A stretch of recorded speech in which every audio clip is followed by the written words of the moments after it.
inapatikana kutoka katika kitabu cha Isaya 6:1 mpaka 8. Siku moja Isaya alikuwa kwa hekalu akiendelea na kazi. Kama vile sisi tumekusanyika hapa leo.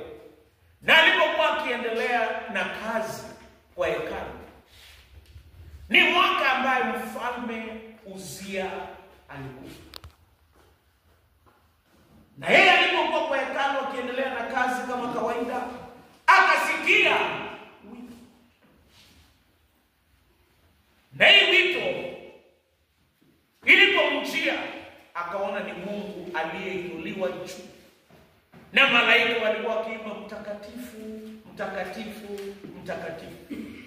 Na yeye akagundua, akasema mimi ni mtu mwenye mdomo mchafu. Na ninaishi kwa watu wenye midomo michafu. Na yeye akasema, akasikia sauti kutoka juu mbinguni ikisema, ni mtume nani? Na yeye akasema, niko hapa Bwana, unitume. Na Isaya akatuma. Nini tunajifunza? Jambo la kwanza, wito tunastahili kuitwa na Bwana.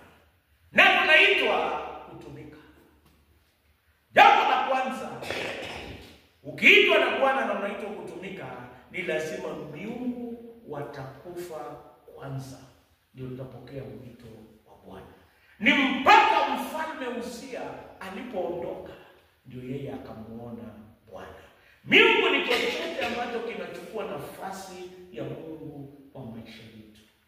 Ndipo anasema wito hizi za fedha, wito hizi za dhambi, wakati Uzia atakapoondoka, hapo ndipo tutajua tunaitwa na nani na tunaitwa kufanya nini.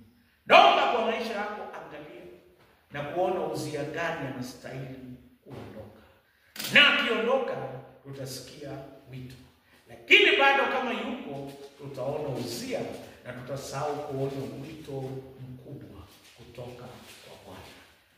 Jambo la pili, wito inatoka kwa Mungu. Watu ambao wamehudumu vizuri ni watu ambao wametumikia Bwana. Ukitumikia fedha kwa kanisa, nakwambia hakuna fedha ya kutosha.